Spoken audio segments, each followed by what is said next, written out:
Battle of the heavens के एक और न्यू एपिसोड में आपका स्वागत है। पिछले एपिसोड में हमने देखा था शेयन स्काईफायर 3 मिस्टीरियस चेंज का इस्तेमाल करके उस प्रोटेक्टर वू को बहुत आसानी से हरा देता है, पर शेयन को इतना ज्यादा ताकतवर देखकर प्रोटेक्टर वू तियानसी और आइसरिवर वैली के लोगों को हेल्प के लिए बुलाता है। तियानसी और उसके साथ दो दाओजुन के 7 स्टार लेवल के लोग शेयन को मारने के लिए आते हैं। तब शेयन तियानहाजुनजी का attack 5 ring flame expelling technique इस्तेमाल करता है। अब आगे तो जिनको नहीं पता कि इससे पहले की वीडियो कहां पर अपलोडेड है, मेरा एक न्यूज चैनल है गॉड ओताकू। इससे पहले की वीडियो अगर आपको देखना है तो वहां जाकर देख सकते हो। बैटल ऑफ द हेवंस के सारे ऑफिशियल एपिसोड उसी चैनल पर आएंगी। उस चैनल का लिंक आपको डिस्क्रिप्शन में मिल जाएगा। अब आगे तो एपिसोड बिल्कुल उसी सीन से शुरू होती है जहाँ 5 रिंग स्पेलिंग टेक्निक से जो बीस्ट बाहर निकले थे वो अपनी एनर्जी को कॉम्बाइन करके एक न्यू अटैक फॉर्म कर लेते हैं। इस अटैक का नाम है स्काई इंसिनरेटिंग स्पेलिंग फ्लेम्स और ये जो अटैक है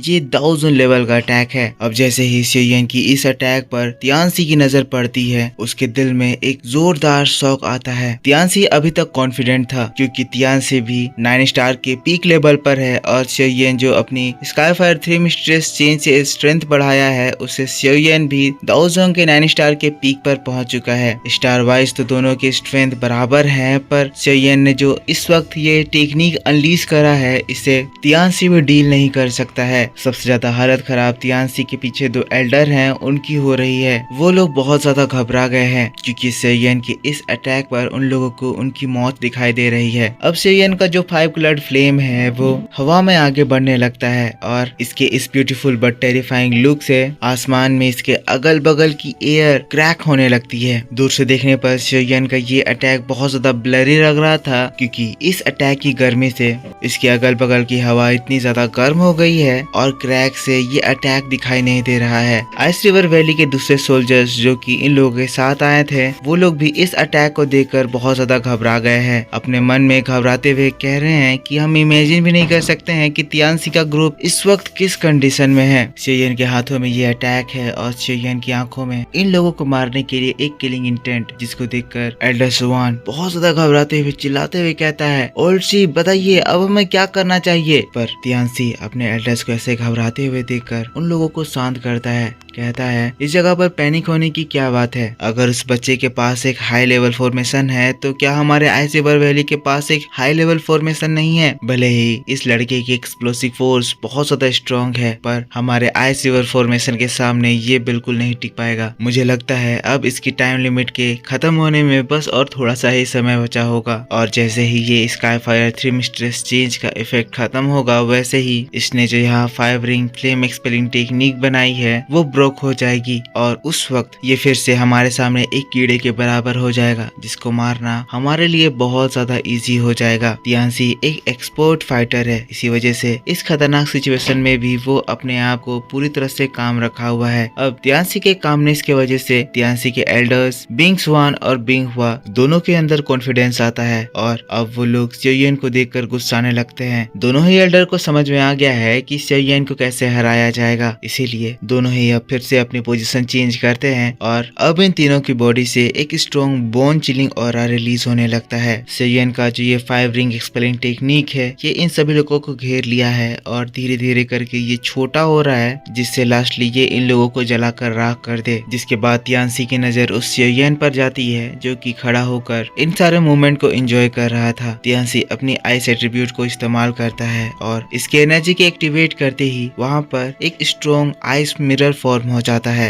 इन लोगों का ये आइस मिरर डिफेंस दूर दूर तक फैल जाता है और जैसे ही शेयन का अटैक इससे टकराता है ये इस मिरर के अंदर ही बाउंस करने लगता है। पर थोड़ी ही देर में हम देखते हैं कि शेयन के अटैक का टेम्परेचर इतना ज्यादा हाई है कि जिस भी मिरर के एरिया में वो टच हो रहा है उस एरिया को वो पिघला दे रहा है। शेयन भी ये चीज देखता है और फिर कंसंट्रेट करते हुए अपने अटैक की हॉटनेस को और भी ज्यादा बढ़ा देता है। अब क्योंकि अटैक तियानसी के मिरर अटैक में कैद है तो फाइवरिंग फ्लेम एक्सपेलिंग टेक्निक की टेम्परेचर उन आइस मिरर को पिघलाने लगती है। धीरे धीरे करके पानी के ड्रॉपलेट्स हवा से नीचे जमीन पर गिरने लगते हैं, जिससे ये सिटी में तेज बारिश हो जाती है। अब धीरे धीरे करके तियानसी के ग्रुप का आइस मिरर डिफेंस टूटने लगता है, जिसको देखकर तियानसी के एल्डर्स फिर से घबराने लगते हैं और फिर कहते हैं, तियानसी अगर ये कंटिन्यू रहा तो जल्दी हमारे बॉडी की दावकी भी खत्म हो जाएगी और ये हमारा अटैक भी डिस्ट्रॉय हो जाएगा। लगता है जब तक इस लड़की की स्काईफायर 3 मिस्ट्रेस चेंज की एनर्जी खत्म होगी तब तक हम हमारे इस आइस रिवर मिरर फॉर्मेशन को संभाल नहीं पाएंगे। और दोस्तों इस समय तक तो शियोयन का फाइवरिंग फ्लेम एक्सपेलिंग टेक्निक इतना ज्यादा अंदर घुस गया था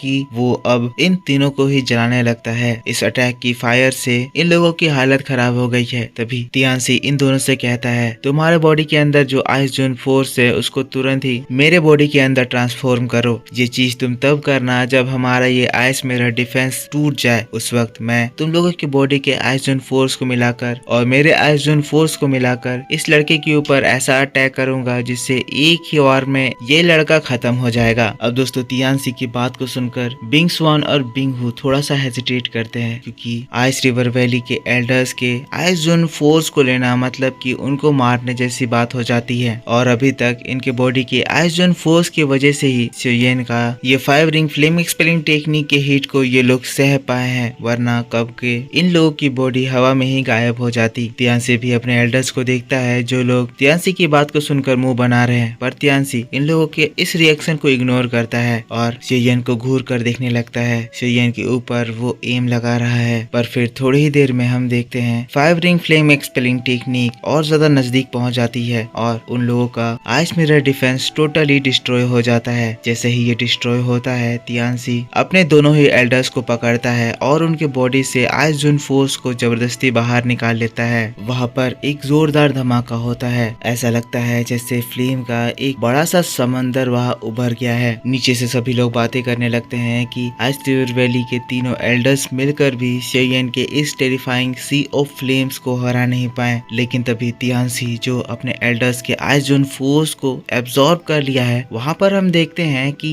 एक बहुत ही बड़ा सा क्रैक जनरेट होता है, जिसके बाद हम देखते हैं उस क्रैक से आइस के बहुत सारे आइस फ्रेगमेंट शियोयन के फाइवरिंग फ्लेम एक्सपेलिंग टेक्निक से टकराते हैं और शॉकिंगली शियोयन का फाइवरिंग फ्लेम एक्सपेलिंग टेक्निक पीछे ढकेल दिया जाता है। फिर हम लोगों को तियानसी को दिखाया जाता है जो कि इस आइस जोन फोर्स की मदद से अब इतना ज्यादा ताकतवर हो गया है कि इसके बॉडी में आइस की लेयर चढ़ने लगती है। इसका बॉडी भी दाओजुन की तरह एक बहुत ही ज्यादा खूबसूरत आइस का डेकोरेशन फॉर्म कर लेता है। तियानसी की बॉडी से इस वक्त बहुत ही स्ट्रॉन्ग ब्लू कलर की एनर्जी रिलीज होने लग रही है, जो कि इसके अगल बगल के पूरे हवा को इंस्टेंटली जमा दे रही है। तियानसी शियोयन की ओर देखता है और फिर हंसते हुए कहता है, लड़के अभी तक का तुम्हारा परफॉर्मेंस बहुत ज्यादा अच्छा था, तुमने हमें कड़ी टक्कर दी, काफी स्ट्रॉन्ग अटैक करे, पर अब ये फाइट यहीं पर एंड होने वाला है। शियोयन भी इन लोगों की ओर देखता है। तियानसी की एनर्जी बहुत ज्यादा बढ़ गई है। तभी तियानसी के आगे अचानक से स्पेस वाइब्रेट करने लगता है और एक बहुत ही बड़ा सा क्रैक जनरेट होता है, जिसके अंदर से वहाँ पर एक बहुत ही बड़ा सा धनुष बाहर निकलता है। तियानसी चिल्लाता है, आइस गॉड बो।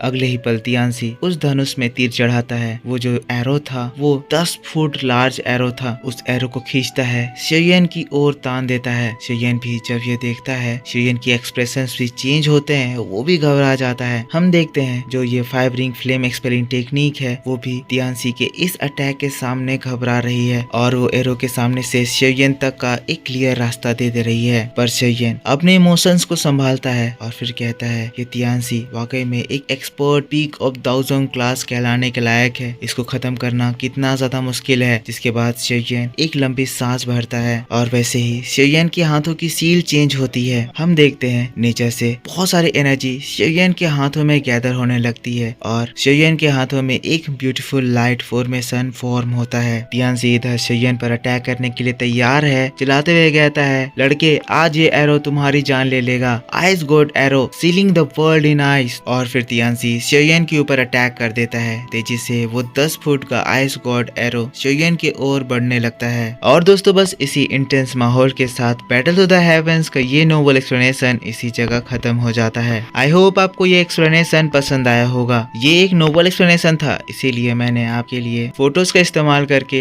और कॉमिक्स का इस्तेमाल करके ये वीडियो बनाई है, जिसको देखकर आपको आपको शायद अच्छा लगे। नोवेल वीडियो में रियल वीडियो से ज्यादा डिटेल होती है, जिससे आपको रियल वीडियो को समझने में और ज्यादा आसानी होती है, क्योंकि रियल वीडियो में बहुत सारे डिटेल मिस कर दिए जाते हैं। बैटल टू द हेवेंस के इसके पिछले के एपिसोड मेरे दूसरे चैनल गॉड ओताकू में अपलोड कर दिए गए हैं। इस चैनल पर थोड़ी सी दिक्कत आ गई थी, इसीलिए मैंने वो चैनल बनाया है। इसीलिए अब से बैटल टू द हेवेंस की सारी वीडियोस उसी चैनल पर आएगी। इस चैनल पर मैं आपके लिए परफेक्ट वर्ल्ड, रेनेगार्ड इमोर्टल और सोल लैंड 2 एक्सप्लेन करूंगा। तो अगर आपने इस चैनल को सब्सक्राइब नहीं कर रखा है तो सब्सक्राइब करके बेल आइकन जरूर से ऑन कर लेना। और गॉड ओताकू चैनल को अभी तक सब्सक्राइब नहीं करा है तो इस वीडियो के डिस्क्रिप्शन में लिंक है, उसको भी जाकर सब्सक्राइब कर लेना। वीडियो पसंद आया है तो लाइक करना, कमेंट करके बताना वीडियो कैसा लगा, और जब ऑफिशियल एपिसोड आएगी तब मैं आपको सारे सीन्स अच्छे से डिटेल में मैच करके अपलोड कर दूंगा। तो मिलता हूँ मैं आपसे नेक्स्ट वीडियो में, तब तक के लिए take care, bye bye and thanks for watching.